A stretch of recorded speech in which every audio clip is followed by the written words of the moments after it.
Good evening everyone and welcome to Apex Racing TV for this round 1 of the 2K GT World Cup. A brand new championship starting here tonight at the Indianapolis Motor Speedway, the road course, where we will have an hour and 30 minutes of racing here tonight. I'm Adam Bath and alongside me is Alex Simpson, iRacing World Championship Grand Prix driver. And Alex, great to be here at Indianapolis. We've got the GT cars out on track and great to see the new ones as well, including the Audi and the Mercedes. Yeah, Indianapolis, what an awesome track. Lots and lots of history here. The road course, we're running the slightly older layout of course, but still nonetheless it's a great circuit, and we're certainly going to make for some great racing as well, as we're looking at the other bricks right now. Certainly coming down that straightaway section, I think we'll see a lot of drafting, a lot of overtaking going into turn 1. No need to worry about the cones anymore. That's been replaced with the curbing. We watched the Sim Racers Asia GT Championship early this morning at the same track as well, and that was an amazing race. Great turnout as well. So I think looks like the McLaren seems to have the edge around here as well, with the pure straight line speed that's got, but nonetheless the Audi also looked quite quick and was able to get moves done. BMW will be strong in the infield section but going to struggle down the straight, so it's going to be a good mix of cars, no doubt, out there. But yeah, let's hope that we see the Merc up there and featuring well as well. Of course, this series will be running once every other week. We start here tonight at Indianapolis before we head to Okayama in 2 weeks, then to Monza, then to Brands Hatch for an endurance race, and then to the Canadian Tire Motorsports Park, and then Phillip Island at the beginning of June. Those are all the rounds we know so far. Also, Alex, we've got a compulsory pit stop during this race. Is it going to be a straightforward, the drivers come in at the half-hour mark or so, and then just fill it up to the end, or are we going to see different strategies unfolding? Well, I mean, the fuel's limited, so I think it'll be a case of when the drivers know that they can make it on fuel, we might see them pit. Of course, tyres obviously go on separate to fuel, so some drivers might be thinking about trying to do it on one set of tyres, eking out but others will just take a fresh set of boots and come back at them as well. So I dare say there's going to be different strategies. I think the ones that go longer will try and keep the same set of tyres on. The ones that will go shorter might just go, oh, you know what, let's go for it and try and get some undercut or something like that going off. But everybody has to make a pit stop at one point or another. So yeah, it's going to be interesting to see how that plays out. First place in the championship at season's end will get $200 in cash, with 100 to second place and 75 to third. Qualifying at the moment unfolding. Each driver gets 2 laps to try and set their fastest time, and that will put them in their representative positions on the grid. 5 different GT cars on the grid here, as Alex was saying. We've got the Mercedes MP412C, which has been looking the quickest around the circuit so far.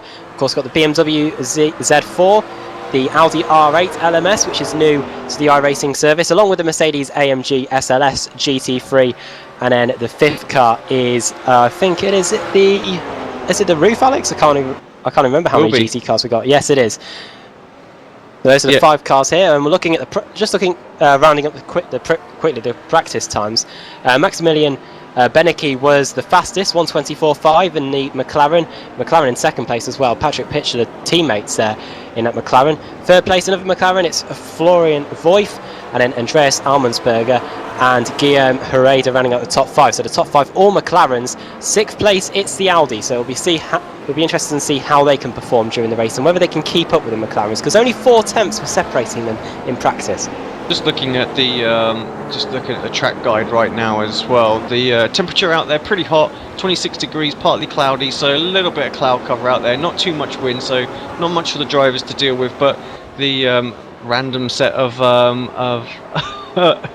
flames poking out of the road there. I don't know if anyone saw that. What was that all about? I don't know.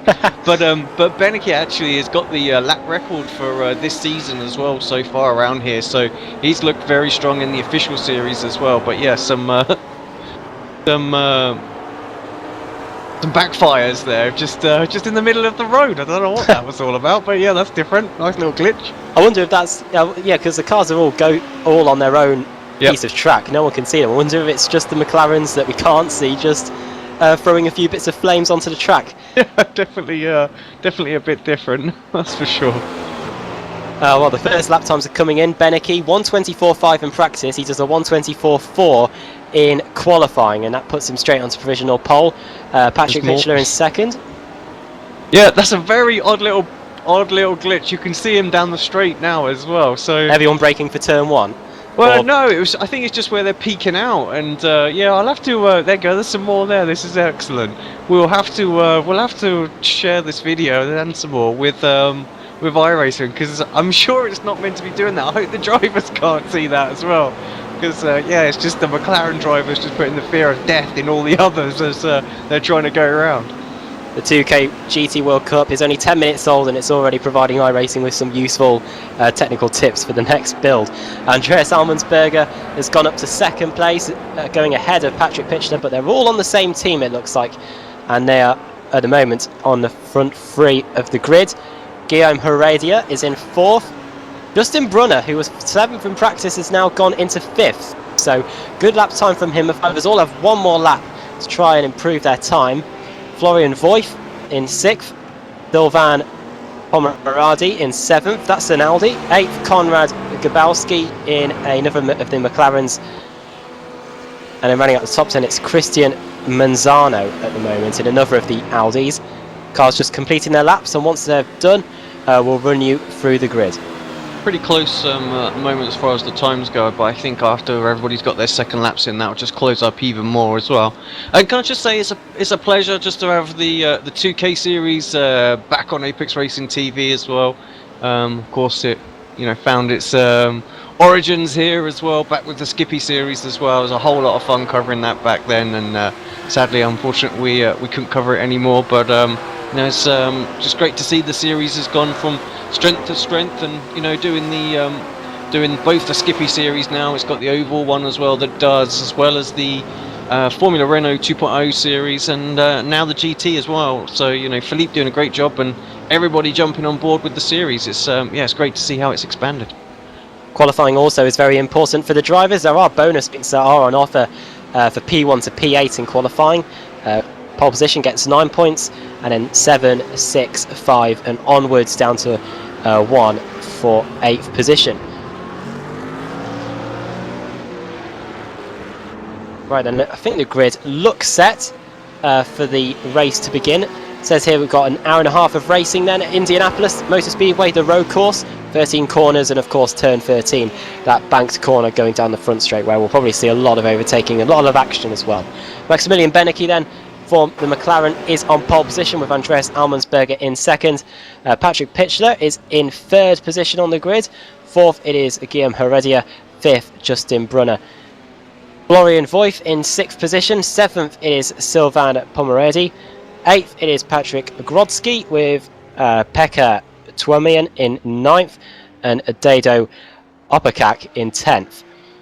Marcel T in 11th, 12th Andrea Rodriguez, 13th Christian Manzano, 14th Konrad Garbelski, 15th is Gurugi Rab, 16th John Atkinson Jr., 17th Adam Zalmzi, 18th it is Santieri Kolunki, 19th Andreas Lakem, and then running up the top 20 it is Craig Parks, 21st Patrick Richter, 22nd Mikko Nurmi, 23rd it is Mark McDonald, 24th Sebastian Gauder, 25th it is Banjic, 26th it is Karoni, 27th Matt Shinowski, 28th Yuka Savati, and then rounding out the top 30 it is Ben Hackerson.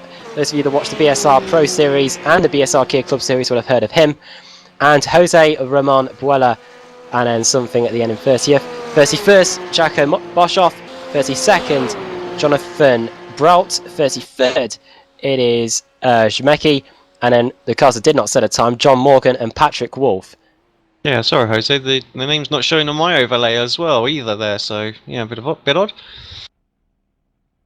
Pretty large grid, I have to say. Not as large as we saw earlier on, so hopefully everybody can get through turn 1 just like they did then.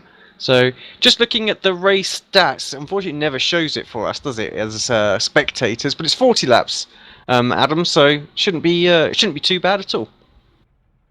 So we're racing to laps rather than time. That's it, yeah. I There we don't know go. why they don't put that in us when we go into the spectator sessions. I don't understand why it says just, unofficial race 90 minutes, which is what, Philippe would have set the server to because it'll be laps and time. But why they don't put that in there? It'd be so useful for us to see. Yeah. But yeah, 40 laps it is, so. Oh yeah, I've just seen it says now 40 laps. I've got to go on that info graphic for that. Then, yeah, the weather, as Alex was saying, 24 degrees. Air temperature, track temperature 42. That shouldn't have an effect on the tyres, should it really? I mean, it is a little hot. Anything above 40, and they start to you start to have to sort of look after them a little bit. So it just depends what the drivers are going to do here. I mean, I haven't done any GT racing since the qualification for the BES Endurance World Championship Series. So I don't know how the cars are handling at the moment. I really need to get my butt in gear and figure out what car Apex is going to drive for the actual World Championship.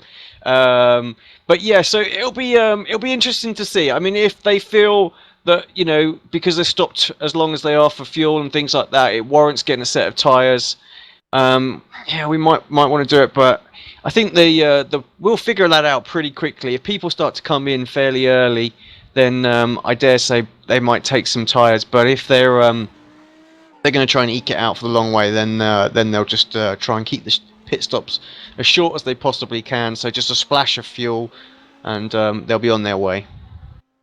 It'll be interesting to see when the pit stops begin, and who times it well enough, because from other series that I've covered personally, the pit stops definitely throw up some surprises, and sometimes the leader that comes into the pits doesn't usually lead when the pit stops finish. So we'll see if that happens tonight.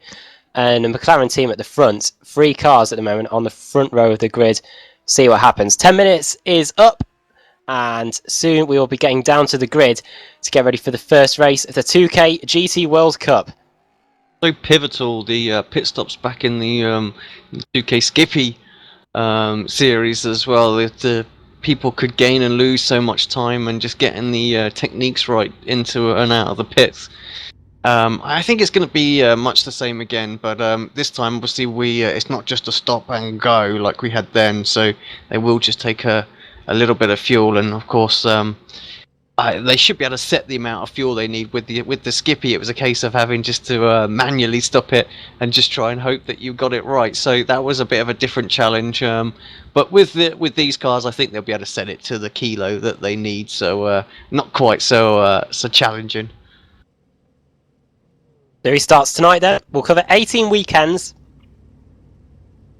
and there'll be 2 endurance races during the season, along with the 16 sprint races, which includes the one here tonight at Indianapolis Motor Speedway. 4 drop races as well, which the drivers can use if they have a bad finish along the way. And penalty points, of course, will be on offer if drivers do cause any incidents. Which we could see down into Turn 1, Alex. I mean, the Formula 1 boys couldn't even get it right back when they raced here. Could we see it? We'll probably see a likelihood of it happening here tonight.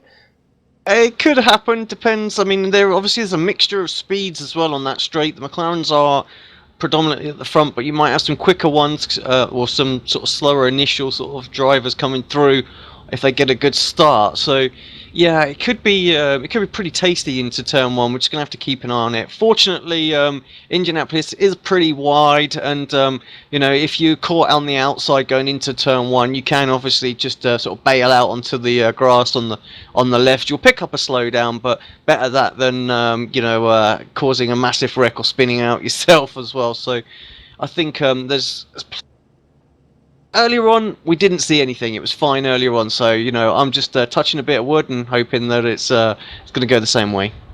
Carlson King led away onto the formation lap. Benecke there in a McLaren for PRT, second on the grid. Andreas Almonsberger and Patrick Pitcher in third. So that team very well represented at the front of the grid. In fact, the McLaren MP4 12C is very well represented. As you can see there, the first 1, 2, 3, 3.5 rows of the grid are all McLaren MP4 12Cs, with that Audi there of Sylvain Pomeradi in 7th place on the grid. We're interesting to see how the Audi can try and mix it with the McLarens, whether it can keep with the McLarens, because from qualifying It wasn't as close as in practice, Alex. 124.4 for Beneke, 125.1 for Pomerade, but Pomerade was only a tenth of a second behind the McLaren in front of him. So it shows that the Audi, even though it might not be as quick as the pole sitter, it can still keep with these McLarens. Yeah, I think should be race trim be a little bit different. Obviously, tucked up in the draft should be able to make things happen. Just depends if it's a little bit quicker in the corners. If it's got a little bit extra downforce, and then you should be able to stay there in the infield section and use the draft to keep up down the straight. So earlier on, we saw a couple of drivers do that. So let's see. I mean, obviously, you got the teammates all going to work together. I have no doubts at the front. I haven't got any of the drivers actually input their data on our overlay system, but I'm pretty sure they're all the pure racing team, I believe. 1, 2, and 3 there. Yep. So they've been very, very quick, and I know we were fighting them for the top McLaren spot in the BES qualifiers when we qualified. So it wasn't last season; that was ages ago now. So, but yeah, so they're going to be very strong, and Sylvian, of course, for Radicals as well, and I'm sure we'll pick up the rest of the team names as we get more familiar and everybody starts to send over their details to us. Here we go then. Safety car hasn't got into the pits yet, but it will do very shortly, leading them round turn 13. Yeah, it ducks off just after the grass. It keeps them waiting, that's for sure. You get eager. Everybody starts to bunch up right now, and a little bit of checking up going on as well. Further back, you can see 40 laps then of racing here at Indianapolis Motor Speedway, the Grand Prix circuit. 13 corners, here we go, 40 laps underway. The 2K GT World Cup is underway here. Indianapolis, Beneke with an advantage straight away. And now Patrick Pitcher's trying to get alongside his teammate heading down to the first corner. It's not a good start for the Audi, the top Audi there of Pomerade. He's already under pressure from the other two McLarens heading into turn 1. Has to go on the inside of that curb there to try and avoid them, but great start from Beneke, Alex. He's already away, leaving his teammates to try and fend off the other McLarens. Yeah, you're right. Sylvian just got swallowed up a little bit, so which we kind of predicted would happen, and once he gets going, it might be a he's not got going. He's off already. Sylvian out of the race. Massive damage, dropping way down the order. God, it was definitely not a good start there, and he's missing the front of his car. Pomerade did not have a good start there. He had already lost a few positions to the McLarens, and then he just got fired off into the tyre barrier. Let's have a look at what happened on the replay. Oh, did he get a little bit of help there, Alex? Yeah, heading through the right-hander. Yes. Let's go back. Who was it who was behind him at the time? The car that was behind him was Patrick Grodsky in the other McLaren, car number 13. Let's just go on board just to see if there was a little tap from behind. We can see Sylvian on our right-hand side right now. Having a little look. Sylvian can't go anywhere. He's got the Vortex car in front. Oh yeah, I'm afraid he did get a shove, and that is that, isn't it? So he won't be happy with that. Not on lap 1. Get taken out that quickly. It was a light hit, but it just caught the car in the wrong place and just upset it. Cars completing their first lap then. Beneke leads. He was 1.2 seconds ahead at the line. Andreas Almensberger second. Patrick Pitcher in third. It's as you were in the top 3 positions. And it's Heredia in 4th. 5th, Florian Voigt. 6th, it is Dustin Brunner. Then Patrick Grodsky, the car that was involved in that contact on lap 1 with the Audi. And it's Uppercack in 9th, and Marcel Tai rounding out the top 10. You had to go very far down just a bit further down to find your first of the BMWs, and it is in fact Marcel Tai there. So we have got a BMW represented inside the top 10. Be interesting to see how they manage to continue on throughout the rest of the race.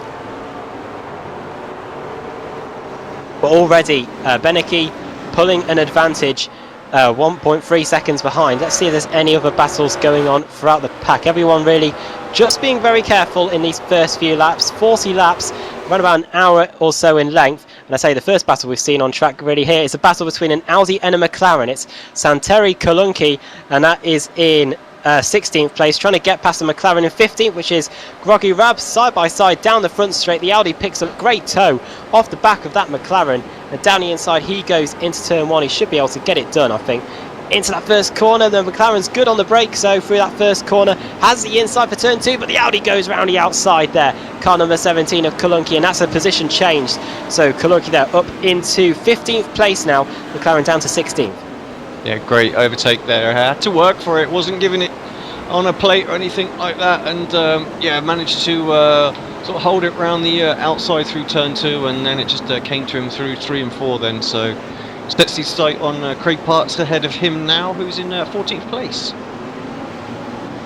Andrea's also caught up his teammate just a fraction as well, and looks like he's still in the draft range, so really Beneke got a great start, and just that's where he's pulled away, but I think his teammate or his teammates are very, very quick as well, so I think they're going to slowly come back at him and use this draft just to work their way towards him, but we'll see. There's no battling at the moment. If they start to battle, then they're going to just lose touch very, very quickly. Talk about consistency with this Pure Racing team. 124.7s by all of them on lap 2. We'll see what their lap times are on lap 3 as they come across the line. Beneke 125.0, so not as quick as his teammate Almensberger, who once again does another quick lap, 124.8. And Patrick Pitcher does a 125.1. So Almensberger 2 tenths quicker, and the gap is down to under a second now. I'm sure that these Pure Racing team drivers will be controlling the pace at the front. Justin Brunner, it looks like he wants to get past Florian Voigt in 5th place. These two McLarens racing for different teams as well. Lap times last time around, Voigt and Brunner did 125.0s apiece, but Brunner looks like he wants to try and get past him here on lap 4 of the race. We'll see if he can get through this tight complex onto the back straight, which runs down towards the left-hander. He gets a little bit of a good run, but I think he's just a bit too far behind to get him done on this part of the racetrack, Alex. Let's see if he can get it done onto the banking. Yeah, Florian, another Pure Racing team driver out there, and of course everybody knows Justin from Vortex as well, so pretty regular driver in this series. You're right, he's as close as anyone. Will he get a run? Let's jump on board and just see what the draft's like. Of course, Florian has got the draft of the number 25 car just ahead of him as well. Off a little bit 13. closer, you can see the run. He's coming. Oh, as Florian just gets it a little bit wide. I don't think he scraped the wall. It's not going to be enough to close up. Just 2 tenths of a second as we enter the braking zone, but just not enough to get a move done. He did close in about 3 tenths of a second on that straight. So he's going to need to get a little bit closer if he's going to get a move done while there's a car ahead. Maximilian Beneke and Patrick Pitcher set exactly the same lap time last time around. That's how consistent, as I was saying just a few laps ago, those Pure Racing team drivers are. And Florian Voigt will be eager to get past Guillaume Heredia as well to make it a Pure Racing team 1, 2, 3, 4 as it stands on lap 5 of 40, and in fact Heredia is coming under pressure now from Florian Voigt, so we've got a very interesting 3-car battle for best of the rest really here in 4th position as Patrick Pitcher, Almensberger and Beneke continue just to stretch their legs at the front of this race through this section at the back of the race circuit, and then we'll be back onto the banking towards turn 13, where we've seen many huge incidents in either NASCAR, IndyCar and even in Formula 1, where Ralf Schumacher had a huge incident here back in 2004, and I think again in 2005. Heredia stretching his legs. We'll see though if the gap is able to close under the slipstream for Florian Voigt. This time Justin Brunner just a bit too far behind, so we'll see the lap times as they come across the line. Yeah, pretty evenly spaced out there actually, and I think that's why Justin just not getting quite the run. Let's have a look. Like you say, the lap times 25.5 for Heredia, and then 25.2 for Florian, and yeah, Justin with the 25.4, so not much between them, a couple of tenths of a second really. Down the inside has gone a McLaren. I think that's Garbowski. Either that or he was having to defend from Marcel Ty, and I think actually it was the latter, and now he's under pressure from Manzano Ty in that BMW, doing a fantastic job. And all down the inside there, opportunistic move by Craig Parks, who Alex was mentioning earlier. He was alongside there through that right-hander, now into these 2 hairpins, and now he's under pressure from the Audi, and the Audi has actually gone through. And so a fantastic job from Santeri Kulunki to catch Craig Parks unawares for that section of racing circuit. He was trying to get past Manzano, but unfortunately he ends up losing position to the Kulunki car. Yeah, great move, and just caught him napping a little bit there, really, didn't he? Just too busy focusing forward, not what the driver was doing behind, and just pounced and took those positions. So, yeah, great job. The gaps at the front still pretty static. There's not much going on between them. They're slowly pulling away from the chasing pack. Just looking at another battle here. This is for 19th and 20th. Ahead of them, they've got Miko in 18th as well. So, pretty tasty fight. This is between Andreas and Mark McDonald, and then, like I say, Miko just running in 18th. He's closing in on Patrick ahead of him as well. So, good little battle starting to form up here. Yeah, the McLaren lead. All looking there is the Audi down the inside of the BMW, down into the first corner, and that is Andreas through. But the BMW will have the speed through the entry of turn 1. Is he able to get back alongside? No, he's not. So the Audi is through. That's Andreas Lakem back past Mark McDonald in that BMW. So an Audi now up into 19th place, McDonald down to 20th, and not too many BMWs being represented here. We've got Patrick Richter in the 17th place, trying and chase Rab in the other McLaren, and McLaren having to try and defend from the BMW here. It's not often you see that, but the McLaren, of course, with its straight line speed, is able to pull away from the BMW, but he's coming under some pressure here. Lap times last time around, Richter was doing 126, Rab, was doing a 126.8 compared to Richter in the 126.6, so 2/10 of a second quicker. We'll see the BMW will have to try and work hard through this infield section, Alex, because surely it won't be able to hold a candle to the Mercedes in the straight stuff.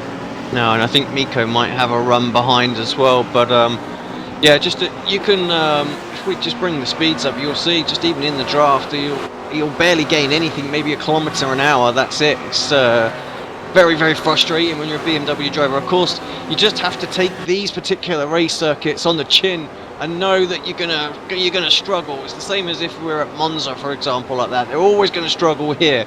But when it comes to the more tight, twisty circuits, when we head towards places like Silverstone or Brands Hatch and Okayama next week, or 2 weeks time. I mean, those sort of circuits really come into play with the BMW. That much more downforce, and they can carry way more speed through those corners. So it's going to be very difficult for in the reverse, the other drivers to get by them, because they're just going to come out of the corners carrying the speed, and certainly going to be up there in qualifying as Rab just goes a little bit wide, opens the door for Patrick. Patrick's going to have to maybe get a cut back on the exit, see if he can get a better run. This is where the power of the McLaren's going to come in, though. And I think still going to be clear by the time he reaches the reaches the left-hander, and exactly that. Just able to pull clear there, and now Richard's going to have to try and work his way back towards him, and now under pressure from the Audi behind of Mikko Nurmi, and it's that first half of the lap really that the BMW is very good at, and the second half of the lap where you saw the car closing in, but he has got a very good run for those final few corners. But unfortunately, I think it's just going to come to nothing, because once again the BMW will fall short in terms of straight line speed to that McLaren in front of him. See if there's any other battles going on in front. There was a close battle between two of the Audis, however that's now settled down. Further in front, anything else really? 13th, 14th, that's Marcel down to Christian at the moment. They seem to be getting a little bit closer to each other. I mean, it's all fairly close. They're all sort of in a pack, but they're a little bit closer than the others around them. That said, they've just separated apart as they go through turn 1. That's just typical. Justin Brunner still trying to get his way past Florian, and can't manage to make it happen. We saw how close the lap times were in qualifying, and I think it's being translated over here to the race. I think the pit stops might be very useful in trying to separate these guys out and provide us with a bit more racing. On lap 9 of 40, about to reach the 1/4 mark distance in this race. Justin Runner still behind Florian Voigt, but it's still those three Pure Racing Team McLarens have Almensberger and Pitcher still very close to each other, and helped by Pitcher setting the quickest lap time out of the top three last time around, 1:25.2. Half a second or so the gap is between those two. However, I'm sure they are still controlling the pace out front. And they're starting to there's three packs really forming. We've got the three McLarens at the front, and we've got Heredia, Voigt and Brunner battling away for 4th, and then we've got here the cars 7th, 8th, and that is Opakak and Grodzki. Grodzki, the car was involved with a contact with the Audi on lap 1, We'll see if the stewards impose any penalties after that first race meeting, which of course will take place at Okayama, the second race of the season, in 2 weeks' time. Not many roughs out there today, but Opkicks decided to jump in one, that's for sure, and doing a pretty decent job. From what I hear on the what's going to happen with the BOP is that there's not going to be much changes to the rough, so where some of the other cars are going to get slowed back down. So again, it'll be I think we'll see a few more people in that car moving forward. Although that's probably more in the official series, of course. Remember, I think once you picked your car in the series, you have to stick with it. Yeah, and that is the rules that happen, I think, in the Blancpain Endurance Series, which will be starting on iRacing pretty soon. Another good little battle starting to form up as well. This is Ben Hackerson in 23rd place, followed by Sebastian and Jonathan here. Not much separating those, just 0.6 of a second covers all three drivers. Ben Hackerson's in 24th place, started 29th, so has been working his way through the field. The same can be said for Jonathan Brault, who started in 32nd up to 25th.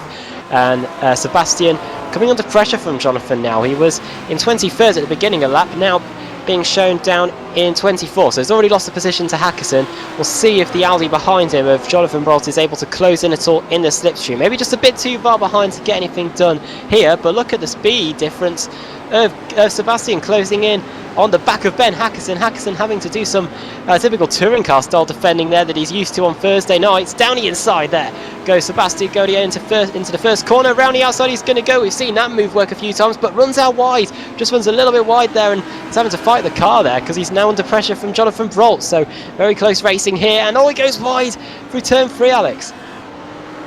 Yeah, from attack to defence in the blink of an eye, and manages to hold on to the position, but that just again shows the performance of the McLaren in a straight line. But the Audi driver was able to hold on and defend as well, so that's the slight difference you see against the BMWs in a straight line. So where's the have we seen a Mercedes? We've got a Mercedes out there. I haven't seen one.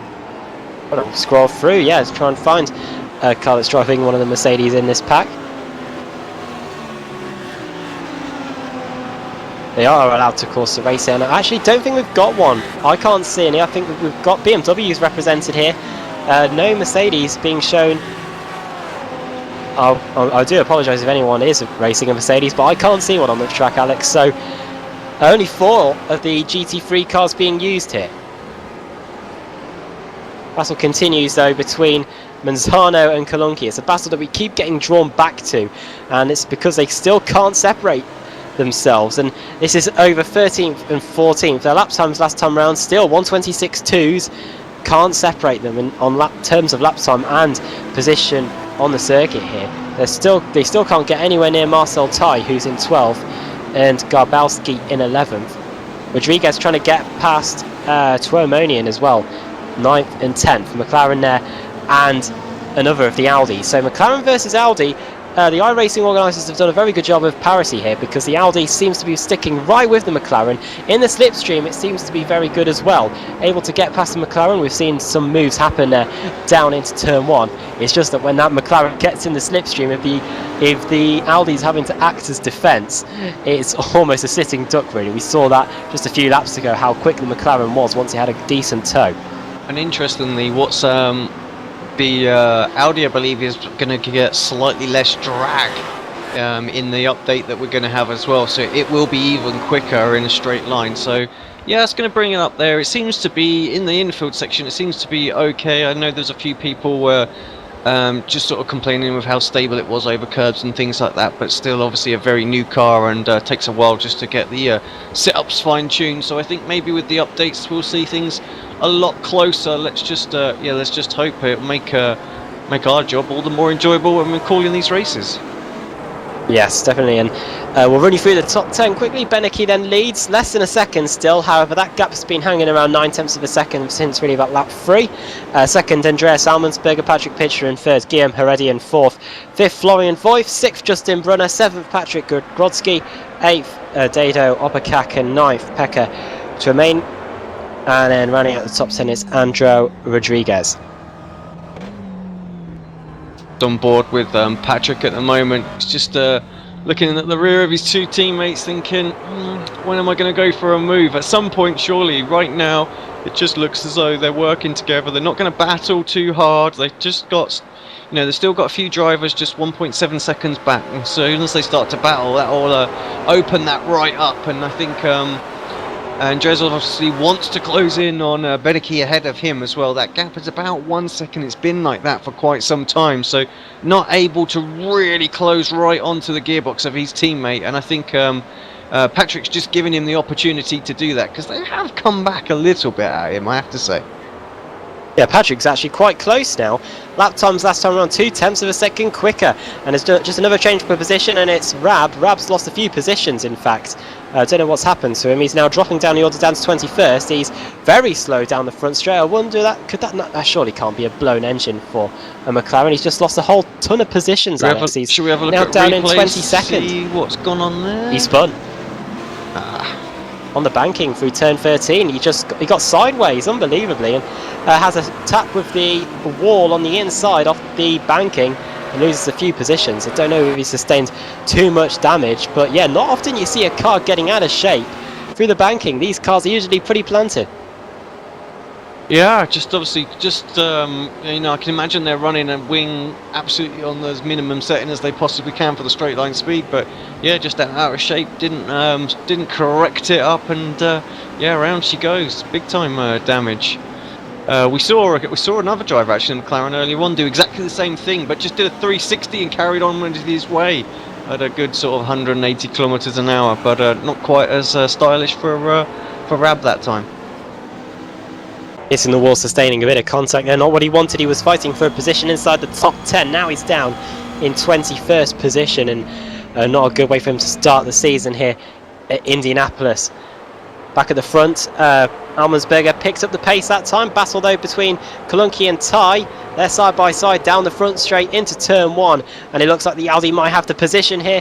Ty will have the inside though for turn 2. Just not able to get alongside there through turn 2, and as Kalunki through. Patrick Wolf and Mark McDonald battling as well. That is over 19th and 20th, and it looks like McDonald has got past the BMW. Sorry, it looks like Wolf has got back past the BMW. Battle also in front. Richter and Nurmi still battling away. The roof there, sorry, the Audi, and Richter in the BMW. So Audi versus BMW, the two German marks here battling away tonight. The third one, the Mercedes, not being represented at all tonight with any of the drivers. We'll hopefully see it when we go to Okayama in 2 weeks' time. It'll be interesting to see what circuits actually suit the Mercedes, Alex. Yeah, I really do hope that we see some of them, that's for sure. So hopefully some drivers who didn't make it to the meeting at all tonight will be able to join us for that one. Beneke with the quickest lap of anyone so far in the race, a 1:24.7. Compare that to his qualifying time, that is just only 0.3 of a second slower. Run up, maybe with an opportunity for a move this time. He's going to have to go around the outside if he's going to make it stick. He's just not close enough. Florian manages to hold on. The battling that these guys have started to do is there's losing them ground on Herida as well ahead. So he's now 1.2 seconds clear of them. So yeah, they're getting a little bit feisty now, and they're losing ground because of it as well. And actually, Wellham is starting to close back in on the front three. Good lap time from him last time, 25.4. So all of this teamwork where they're not fighting each other, they're actually not going quick enough now, and they're being hunted back down. This race is definitely nowhere near over. We haven't even got to the halfway mark in this race, and of course we've still got pit stops to come in this race here at Indianapolis Motor Speedway, the first race of the new 2K GT World Cup, which will be unfolding over the next few months here on Apex Racing TV and on iRacing Live. Battle's all still continuing, and Joao Rodriguez trying to get past Pekka. Onto the banking we go. Let's see what the Audi's like then in the slipstream of this McLaren. He's got a decent enough gap to try and get a move done here through turn 12 and up towards the banking at turn 13, where we saw Rab lose it in spectacular fashion just a few moments ago. Round we go through the right-hander, through the banking and onto the front straight, across the timing line, across the yard of bricks, to start. Lap 17 for Pecca and for Rodriguez. Rodriguez has a little look to the inside there, goes back onto the racing line, just not able to get close enough down the front straights, and into turns 1 and 2 they go. But a little bit of a sign of intent there by Rodriguez, Alex. He has been following him really throughout the entire race. Just a little bit of sign of intent, just no way through.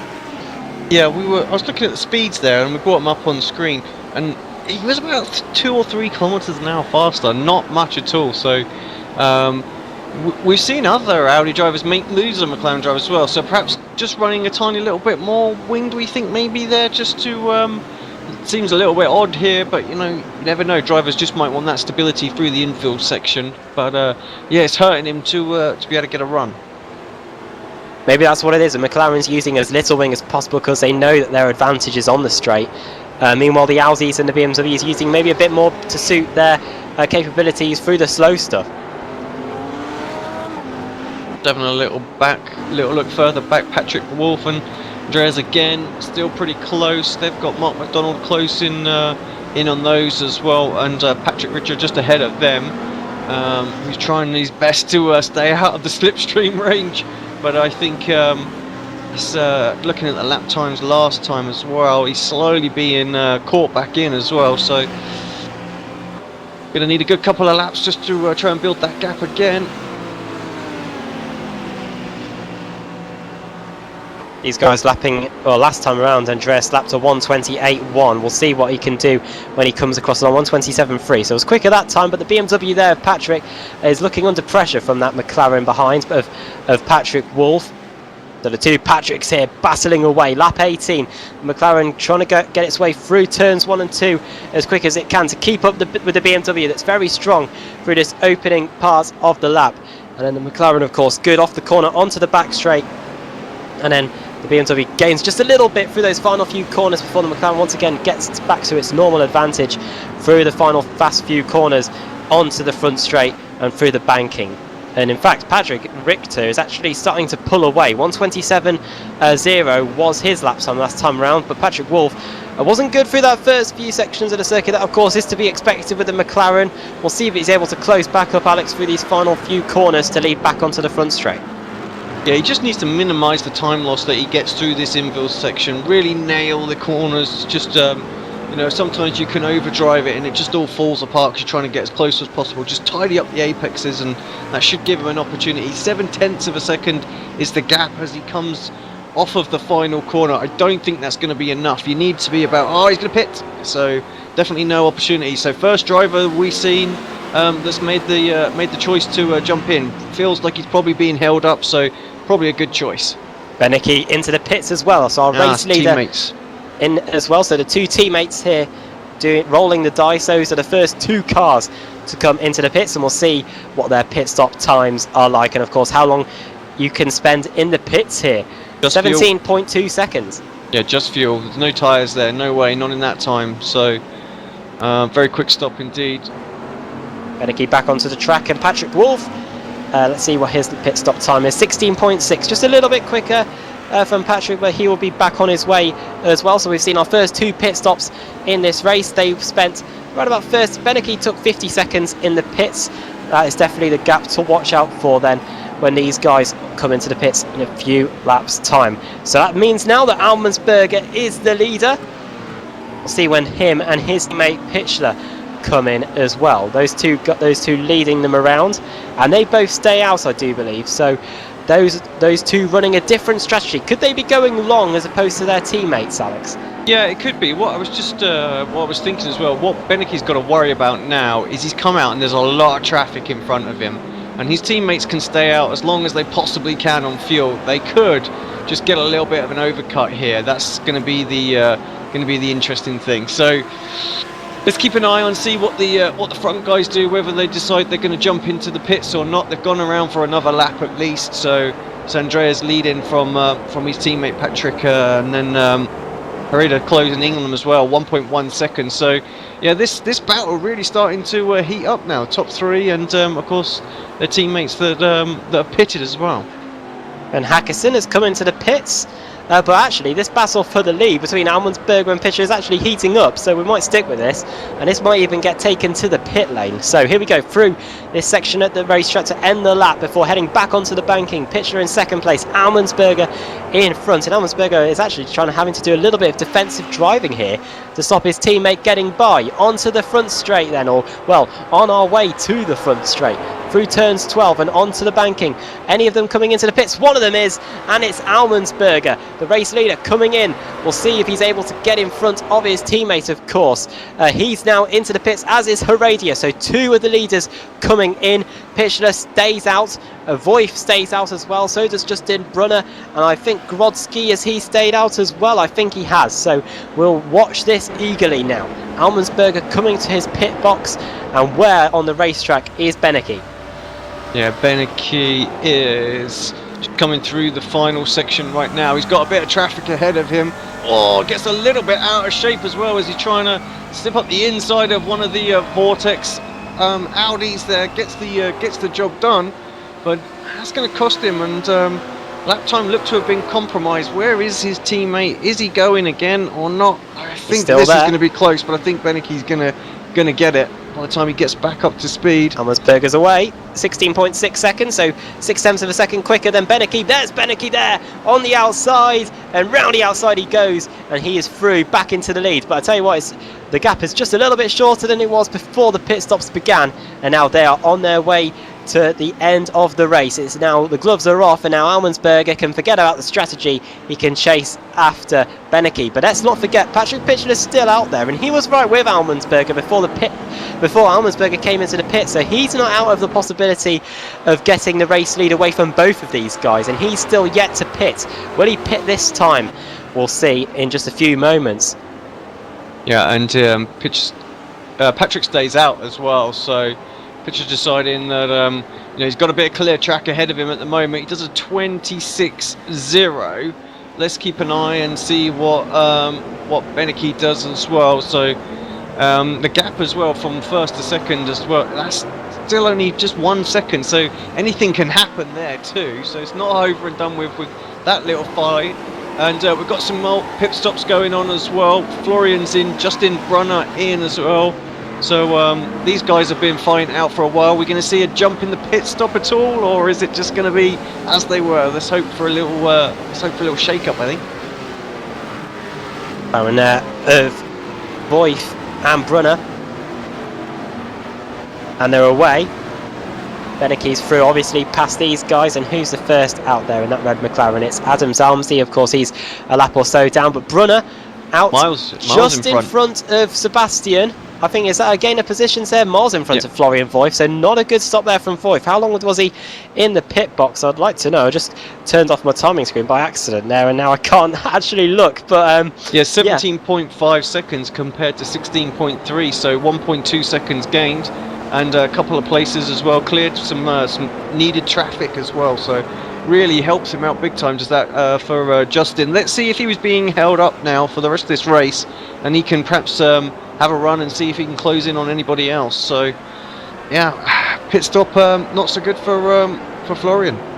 Justin Brunner's best lap time throughout the race was a 1:24.9. We'll see if he's able to equal that once he's through. Of course, these drivers still using the same tyres that they've been running throughout the race, so that we won't see such a huge increase in pace. Second place is in, and that's Heredia.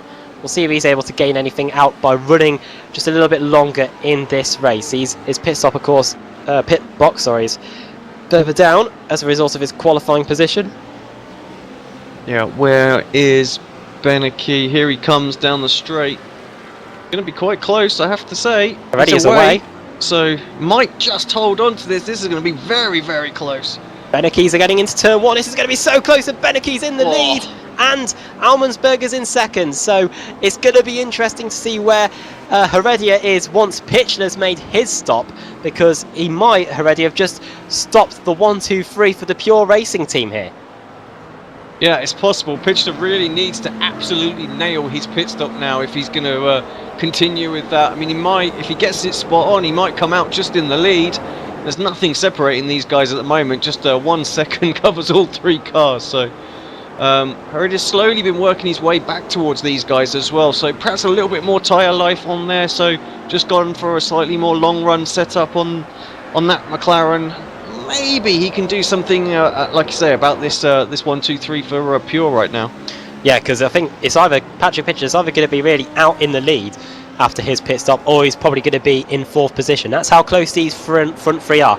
Manzano and Marcel Tai, who were outside the top 10 before the pit stops, 2nd and 3rd at the moment, and they've just peeled into the pits, as has Craig Parks, and Patrick Richter as well. So those 4 have now made their way into the pits. Lakem has stayed out, so he's now going to get a whole load of positions. He's now going to be up to 2nd. Let's see who comes out on top after these pit stops for these guys that were just outside the top 10 before the pit stops began, Alex. Yeah, Justin clears through or past all those as well, so he moves himself back into 6th. So where is he on the rest? He's about 4.5 seconds behind the front guys as well, so he's got a lot to catch up. Looking at lap times, it's about the same as what everybody else is running out there as well. Now the difference between Patrick and Pitchler and Beneke, a 1:26.0 versus a 1:26.3. So Pitchler is, the last 3 or 4 laps has been continuously at that little bit quicker. So I think this is going to be very, very close indeed. And here we go. Yeah. So, all right. Who shall keep an eye on who? I'll keep an eye on Beneke. If you keep an eye on what's happening in the pit stop between Pitchler. And here comes Beneke for me is heading through the final section of the circuit onto the part of the circuit which we use, which includes the banking. Just entering turn 12 now. Pitchler has just started his time in the pits, so 16 seconds should be the usual pit stop time. Beneke heading through turn 13 now, Alex. Yeah, this is going to be extremely close as well. Pitchler is away. Oh, I'm not sure. I think he's going to do it. Oh, no, maybe not. Here he comes, Beneke. Oh, I think he has. I think he's got him there. You can see him. He's got him quite comfortably in the end. I say comfortably. It's going to be about 1 second by the time they close in. But yeah, so Pitchler, great job, stays out there, and he's got a bit of traffic in between them as well. So nails that stop. 15 seconds, I do say. Best pit stop we've had all race, and that is what really got him ahead of his teammate. Nothing else. Beneke did a 17.2 and Almensberger 16.6, so that's what made the difference for Patrick Pitchler. And of course Almensberger must have been getting a bit frustrated, because we saw Beneke lapping a 1:26.3 2 laps ago. Almensberger was lapping in the 1:25, so I think he had the pace and wants to get past Beneke, and who knows, if he was in front he might have had the opportunity to have taken that lead away from Pitchler. So Pitchler 2 seconds now in the lead with a car in front behind him, and that's Sebastian Galder. So he's got a buffer there, and now he's going past who's that he's going past? He's going past Jose Ramon. So now he's got 2 cars between him and Beneke. So this has worked an absolute treat for Patrick Pitchler. Now we're going to see what his lap times are like in the next 2 laps, where he's got the ability to pull away and get his first win of the season. I'm sure Beneke has got the pace to close back up to him, but 2 seconds has been the biggest gap we've had all night from first to second. Yeah, exactly. And Patrick was the 3rd car in that group before the pit stops as well, so just staying out that little bit longer with the clear traffic as they slice their way through the back markers there, and just in the end decides just to hold right up, because didn't want any part of that, as the leaders weren't holding about in getting through. They know they need to get on it straight away if they're going to catch up with Patrick up front. And Jose's teammate Heredia was involved in that, of course. They didn't want to ruin it for him, and he's got an opportunity to get a podium. Sorry, Adam. Patrick Wolf on Craig Parks here as well, going down the main straight. Patrick got a run, looking good. He's just about cleared him going in. He's going to have to hold it on the inside. Job well done. In the end, Parks not really giving that much of a defence. I thought he might try and hold it around the outside, but decides it's better off not. Wolf runs just a little bit wide for that corner, but not enough for Craig Parks to close in. 2 McLarens battling here, so we've been focusing on all night battles between different cars. Now we're going to see it between 2 different McLarens, and Wolf running it wide again through this hairpin, this left-hander, and out into the right-hander to go onto the back straight towards these final few corners on the circuit. And this is bringing Patrick Richter as well to them, and I think he's lost a few positions during that pit stop there, Patrick. And yeah, I think he was in front of Patrick Wolf, but not anymore. See. Yeah, 16.9 second stop for Richter, so it wasn't a bad stop. And only a 16.7 for Wolf. So yeah, I know they were fighting before, so they're still there or thereabouts, I guess. I think it's more as Parks got in between them, isn't it? Really? I think really that's it. Yeah, because those two were together, Wolf and Richter, before the pit stops. Those two, and now here comes the McLaren. Marcel Ty, sorry Adam, Marcel Ty coming under a little bit of pressure here as well. Oh! Crash, and it's Craig Parks, Alex. I was just about to look at the battle you're mentioning. Oh, he's in the middle of the track. Everyone be careful, and they both miss him. But yeah, it was another car getting sideways through turn 13. Second one tonight. Let's take a little look at that one back on replay. Exactly what went on there. How did he lose that? Let's jump on board, see what happened. Tucked up in the draft right now. The car understeer, and he tried to overcorrect. No, just the rear end just comes around. So, and he hits. Oh, geez, it's a good job it's not real life, because he would be, he'd be on his way to hospital right now as he hit the concrete wall that separates the pit lane from the main straight. Not good at all for him, and just as it looked like he was having an opportunity to go and get past Patrick Wolf there, he ends up losing the entire race after blowing that engine. So 0 points there from the first race meeting. Gap at the front, 2.7 seconds. So no inroads being made. However, Beneke is having to defend massively from Almundsberger. Yeah, actually Beneke's more under pressure now, and his lap times really have dropped off. So 26.3 compared to Pitcher's 26.0. So like you say, that gap's only getting stronger, and they've got a lot of pressure from behind as well. So they're starting to fight amongst themselves, and they realise they've got to, because I think Herrera will take him if he gets the opportunity as well. Justin Brunner behind them, not been able to close in. He's lapping in the mid-26s, so there or thereabouts on pace, but just not able to close the pack at all that's ahead of him. Lap 27 then, here at Indianapolis. Great racing so far tonight. We've seen it here, and after the pit stops, the racing has just become even more intriguing. And the battle between Almundsberger and Beneke, of course, the big one we're focusing on here. The battle for second place, as Patrick Pitchler is away. 3 seconds now the gap is between him and second place. So at the moment the race looks set to be his. 5th place Justin Brunner, 6th it is Florian Wolf, 7th it is Patrick Grodzki, 8th Andrea Rodriguez, 9th Christian Manzano, 10th it is it's Santry Kolunki who's actually been able to get past Garbalski, and Garbalski now under pressure from Marcel Ty, which was the battle we were about to look at before that big crash for Craig Park. So here we go, through turn 12. We'll see what the BMW can do, and we'll see what the BMW straight line speed is with a tow compared to the McLaren without one as we head through turn 13. It doesn't look good, that's all I can say, looking at the speed indicator there. So he's just losing time down this straight in the tow. Will be sat in that car and that helmet, just getting extremely frustrated, or should we say he'll be sat in his rig at home getting very, very frustrated, screaming at the screens to try and help this BMW just go a little bit faster. And Konrad Garbalski, on the other hand, will be breathing a huge sigh of relief that he doesn't have that BMW getting alongside him down the straight. However, Garbalski's now got to get back on the defensive, because look how close the BMW gets, especially under braking into that left-hand hairpin.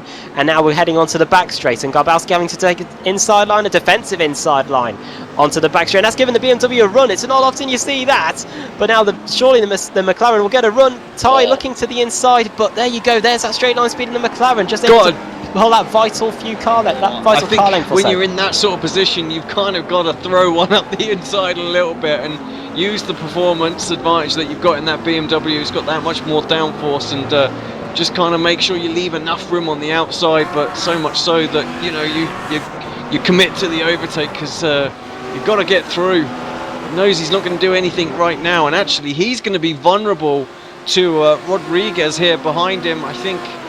It's actually Craig Parks. Yeah, sorry, it's a back marker, isn't it? My mistake. Oh, another crash for a car off turn 13, and this time it's the McLaren we were talking about, Garbelski. Unbelievable, a third car now to spin off a turn 13. Well, that's one way for to get the move done. Marcel says, thanks very much. Yes, that was nice and easy. Put him under pressure, just lost it a little bit there. So yeah, disaster really. What can you say? That McLaren seems to be fast in straight line, but it is a little bit vulnerable through there. Drivers obviously setting it up and yeah, really taking the downforce out of it. And when these tyres just get a little bit hot and scrub a little bit through there, they're done. Got to switch to this battle for second place now as well. As Pitchler has checked out, definitely 4 seconds is the gap, so constantly pulling away. Half a second now that these guys have started to fight. So really, it's going to be the battle for the second step of the podium for the rest of this race, I'm sure. Off of turn 13, and we'll see what the lap times are this time as they come across the line. Beneke in second, Almensberger in third. 26.1 for Pitchler out in front. And look at that, is that a switch for position there? Oh, sorry, we're just getting past. I thought Beneke for a second was losing a position, but Beneke still in second, Almensberger in third. Don't know what was going on there down the front straight, but their lap times last time around 126.5, both of them doing 126.5s, but the car behind Heredia 126.3, 0.2 of a second quicker. So now this battle for second isn't just between the two pure racing team cars, they've now got to worry about Guillaume Heredia trying to get past them as well. Yeah, Heredia needs to get in amongst them right now because they're just sort of they're not really racing. Do you know what I mean? I'm sure they're in communication with them, and you know, if one of them gets a run, they'll let the other go. But Heredia really needs to get in there and mix it up, because then it just makes it all the more interesting. With him at the back, the drivers can just use the slipstream of the car ahead just to sort of defend. So somehow he just needs to poke his nose in there and just really upset Andreas if he's gonna do anything. Off onto the banking we go, lap 31, just over 9 laps to go till the end of this first race of the season, and if anything, Heredia's are just a bit closer to Almensberger. We'll see if he's able to make any inroads down this front straight. None of the cars spinning like we've seen some other McLaren drivers do tonight. Down the straight we go, over the line, Almensberger closing in on Beneke, the same Heredia closing in on Almensberger. These three are right with each other. Lap traffic just emerging from the pits, that shouldn't affect them too much. No, it doesn't. And now they head back onto the infield section. Almensberger still no way through past Beneke. Lap times for the three of them last time around. Beneke 126.4, 126.5 for both Heredia and for Almensberger. Yeah, just on board with Heredia here. Oh, he just took a little bit too much of the inside curb than he wanted there. Gets the car a little bit unsettled. It's a bit wide. Variation of lines there. A little mistake from Andreas, but he'll get the slipstream off of his teammate down this back straight. So this is the issue that he's got here as well. He, like I say, he really needs to somehow just really upset the driver ahead of him and just see if he can't sort of separate him a little bit so he can have a run. That's a battle, of course. That's a battle, of course, because these two are teammates and they don't want to end up taking each other out after what could be a 1-2-3. Almensberger, though, got the poorer run off of turn 11 there, and now he looks like he could be under pressure from Heredia as we head through the banking. Turn 13, he's right with him now. We'll see if he's able to get the position on the off the exit of turn 13.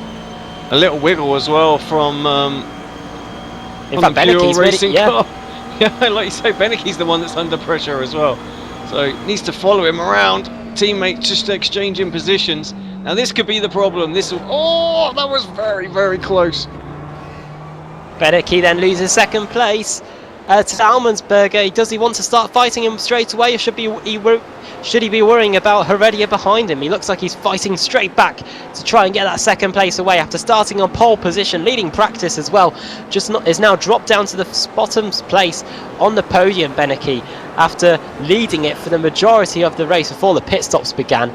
Now he's down to third. So Almensberger now in second place, Beneke third, fourth is Heredia trying to get past, fifth, a long way back, is Justin Brunner really by himself. Florian Voith not able to do anything with him. Now it's all about Heredia. Can he try and get past Beneke? Almensberger has. Can he get past Beneke now that Almensberger's been dispatched with? Let's see if they're going to play a bit of a team game here and exchange positions again, but Amberger just pulled away quite a chunk that lap as well, 7/10 of a second, so definitely Heredia's opportunity as he's 3/10 of a second back as he comes off and onto the oval section. We get to line now, 7 laps to go. Definitely quicker on the straight, but it's just not enough. It's only 2 or 3 kilometers an hour when the driver heads in the slipstream. Maybe a late move, he's looking at it, he's thinking about it. No, he doesn't. Now we'll see if he's able to get a move done through the infield section. Now tonight we haven't really seen any of those moves being done. It's all been about turn 1 tonight in this first race of the 2K World GT Cup. Lap times last time around then for Beneke and Heredia, 1:27.0 for Beneke after setting a 1:24.7 at one point during the race, 1:26.9 for Heredia. His personal best throughout the race tonight was 1:24.8. Tuemonian and Rodriguez are battling away. That's a battle over, as I scroll back through, at 11th and 12th, and they're still at it through the first 2 corners. It's Audi versus McLaren here. Rodriguez just in front. No, Rodriguez falling behind. Yeah, I think another example of just the the McLaren's performance. Not going to account for as much in other tracks, and especially when we get the update as well. So, but stick with the car, of course. Get the early points in the championship always does help. Oh! And off goes Rodriguez. What can you say about that? Just bang, straight into the wall. Heavy hit, race is done. 2/10 of a second is the gap for 3rd place. He's having a look, he's going to have to do it on the brake, surely. Not this time. It's closer than he's ever been. He's going to have to line him up, and Beneke makes a little mistake. That's going to push him even further back from his teammate. There's going to be some lap traffic in there as well. We've got 6 laps to go. Surely at this point, we're going to see Heredia make a move. Yeah, desperation might soon set in, but of course he wants to get these points on the board. Oh, on Beneke, did he hit? I think he actually hit the Audi there of Jaco Boshoff and into the tyre barrier he goes, just very lightly, but I think in his desperation to try and get through this racetrack as quick as he can and not allow Heredia through, he might have just given a tap to that Audi there. That's another one that's on their way to the hospital. Dear me. Oh, it's all coming alive here in the final few laps of the race here. And now we're heading onto the banking section to complete lap 35, onto lap 36, and there'll be only 5 laps of racing left. And Almersberger's not pulling away too quickly. His lap time last time around 1:26.1. He's got some traffic in front of him in Juka Ciavatti, but this is the battle we're focusing on. Down the front straight through turn 13, Beneke versus Heredia. We'll see what the gap between them is when they get to the line. Last time around the gap as they crossed the line was 0.2 of a second. And across the line they go again. It's probably going to be exactly the same. 5 point, just 3/10 now. So Beneke able to eke out just a small advantage, but now they've got that traffic. The Audi sensibly gets out of the way. Even though Beneke just didn't quite have the same amount of draft that he had, he's still only about 3 kilometers an hour difference down that straight, so they really have trimmed out that McLaren very well. It's very quick in a straight line, making it very, very hard to overtake. Indianapolis circuit has provided some good racing tonight, especially the run off of turn 13. It's provided a key overtaking spot which we've needed tonight in the 2K GT World Cup. Heading down towards then the closing stages of this first race of the season. Patrick Pitchler started 3rd on the grid, managed to stay out longer than anyone else in the first stint of the race and use that to his advantage to take the lead away from his teammate Maximilian Beneke. And now this second stint of the race has all been about Almersberger getting past Beneke, and now Beneke having to put up this resolute defence from Guillaume Heredia in 4th position. It's McLaren versus McLaren. I think Heredia is as close as he's ever been to the back of Beneke, heading out onto the banking to complete lap 36 and start lap 37 with 4 laps to go in this race. Off we go, off of the banking. Always expect the McLaren to step out after what we've seen tonight. He's got the slipstream, Heredia. He pulls out and Beneke goes on the defensive. Will Heredia go around the outside into turn 1? Hard on the brakes they go. Beneke's just able to hold on, but Heredia definitely very close to him now, as close as he's ever been down that front straight. Yeah, Beneke was just squealing under braking as well there. You could see him. We were on board with Reddit there, and you could just see how late Beneke was braking there, so needed to get that car stopped, using absolutely everything he could, and holds on for another lap. But all the time there, Beneke's teammates just pulling away now, so that slipstream is going to become less and less. 0.3 of a second it was when they come onto the oval section this time. So I think if they can break that, if that draft gets completely broken, he will be vulnerable. Let's see how vulnerable he is then on lap 37 of the race. When we get to the line, 3 laps to go. 40 laps of racing here at the Indianapolis Motor Speedway. It's been enthralling to say the least. Here we go then, through turns 11 and on to the straight towards the banking. If anything, Heredia just went a little bit wider, just a bit more wide than Beneke did. We'll see if he's able to use the slipstream though, because Almonsberger has definitely left these two now.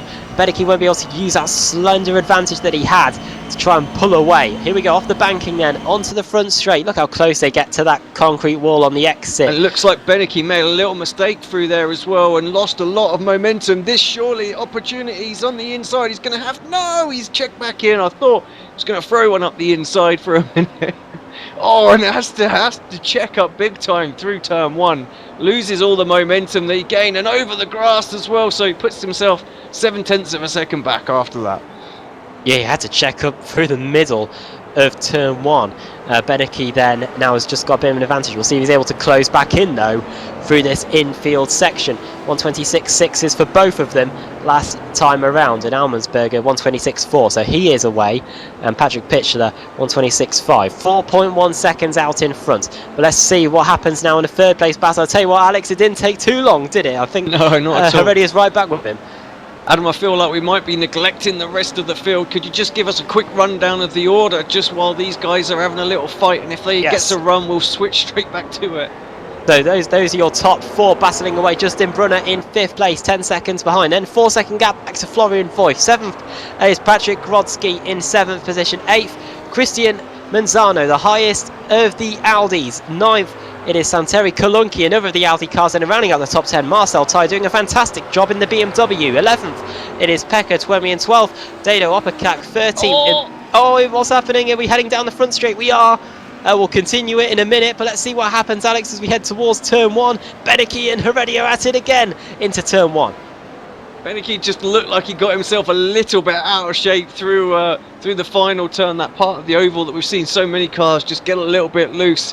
And I thought this time for sure was going to get a run, but still no. Opakak, yeah, in 12th position, doing is the highest roof car in this race. 13th, Patrick Wolf for Pure Racing Team after in 13th place. Richter in 14th. 15th, Legham. 16th, it is Mark McDonald. We have got a battle on track actually. We'll switch to that, and that's John Atkinson's. Atkinson. Yeah, and Rab side by side at the moment through the final corner. Rab nursing a wounded car after hitting the barrier on the exit of turn 13 after spinning. And maybe that's the quality that the BMW needs to try and get past his McLaren. He's not good, or maybe he will find that speed up on the high line of the banking heading down the front straight. Yeah, still side by side, great battle. The battle we were watching, there's still nothing going on right there. Let's see this fight out to completion as Atkinson Jr. gets... No, he doesn't. I thought he was going to be through. Still side by side for these two. This is a great battle for 17th and 18th place. I think he might be clear for the right-hander as Pitchler comes across. Wow. No, look at... See, now that is the extra downforce that you've got in that BMW. Followed by the straight line he's coming back! He's just able to hold on, I think. And yeah, Atkinson through past Rab. And that is Atkinson into now 17th place. Rab down to 18th. And we'll see if Rab's able to counter-attack, of course, because he still has got that straight line speed underneath him. But yeah, Atkinson working extremely hard. And now he's through into 17th place with just a few laps to go in the race. Let's have a look at what's happening again in the battle for that final position on the podium. Yeah, a little bit of separation now. I think that's probably going to be it. Not even going to be able to be close enough to get a run if we switch back to that. 0.6 of a second is the gap. So Yeah, I can't see it, to be honest. I think this is pretty much as they're going to end up. It's going to have to take a mistake, I think, from Beneke in this final lap for it to fall apart now.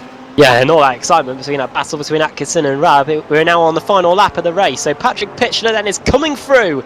He started third on the grid, and after taking the lead through the pit stops, after staying out longer than anyone else, he looks like he's going to take the victory through the final corner. He goes the banking at turn 13, and race 1 of the 2K GT World Cup for 2016 goes to Patrick Pitchler. He takes the victory. Andreas Almensberger coming through in second and just in it's third close. position. It's very close, yes.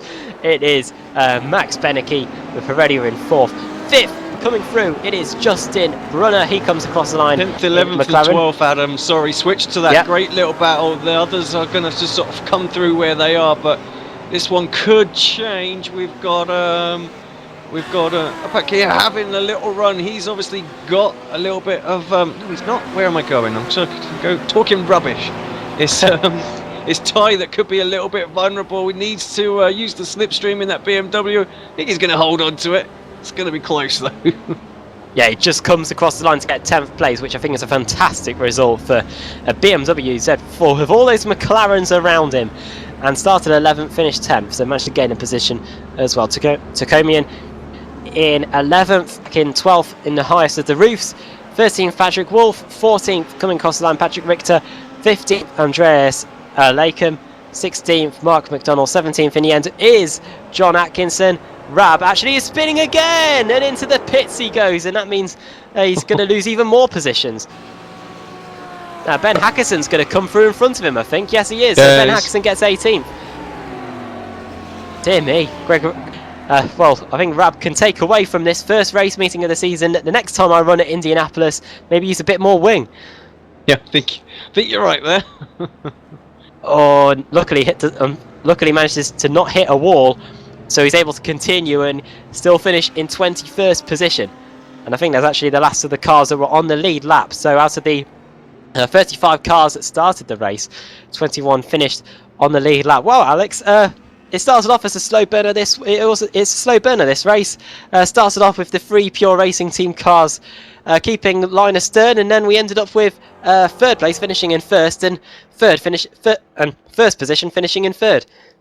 Yeah, great race all round. Good battles throughout the field as well. Of course, we focused a lot on that battle for second place for quite some time there, but it was well worth it as well. But yeah, this I think this series is just going to go from strength to strength, and we'll see once again some epic battles at Okayama. Totally different track as well. So we go from pure speed being required to a car that's needs to have good change of direction, very good traction out of slow speed corners as well, and a lot of rotation because some of those hairpins are very tight as well. So yeah, massive contrast really from what we've had this week. So what, that right-hander going onto that back straight will be interesting to see who has the superior grip heading down towards that hairpin, it will be another key overtaking spot when we head to Okayama. Let's run you through the finishing order then of the first race of the season. Patrick Pitcher takes the win, 2.9 seconds ahead of Almensberger.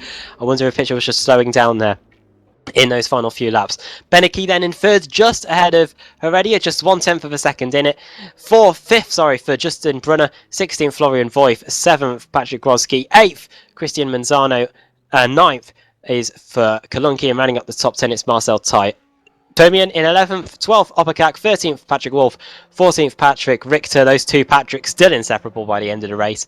In fact, Patrick Wolf started 34th on the grid without setting a time. So to get from 34th to 13th is a very good achievement. 15th for Andreas Lakem, 16th Mark McDonald, 17th John Atkinson, 18th for Ben Hackison from 29th on the grid, and 19th for Caroni, and Jonathan Brock rounding up the top 20. 21st, the last car on the lead lap, in finishing the race in spectacular fashion for Gregory Rab, and then the cars that were 1 lap down or more. Suavati in 22nd, Sebastian Goda in 23rd, Konrad Garbowski 24th, 25th, Jaco Boshoff, 26th, Adam Azalmi, 27th, Jose Roman, 28th, Banchik, 29th, Shinovsky, 30th, it is Craig Parks, 31st, it is Shremecki, 32nd, 7 laps down, Rodriguez, Mikko Nurmi in the end finished 33rd, 23 laps down, and Sylvain Pomerals in 34th position. In 35th, John Morgan. Well done, Adam. And I think those results are just going to start to get very similar to the BSR ones as well, when you're having to call them through with the with the length of those. So, job well done as ever. Okay, and of course, date for your diaries, the next race of the 2K GT World Cup, 2 weeks' time at the Okayama International Circuit in Japan. From Indianapolis, the Bank Circuit, to the Tight Circuit in Japan. Well, thanks for joining Alex Simpson, World Championship Grand Prix Series driver, and me, Azam Bath, for some great GT racing here at Indianapolis Motor Speedway. And thank you for watching on Apex Racing TV and on iRacing Live. We will see you in 2 weeks at the Okayama Circuit in Japan. Will the McLaren still be out on top, or will the BMWs have found those extra tenths that are needed in this great championship? We'll see you in 2 weeks' time.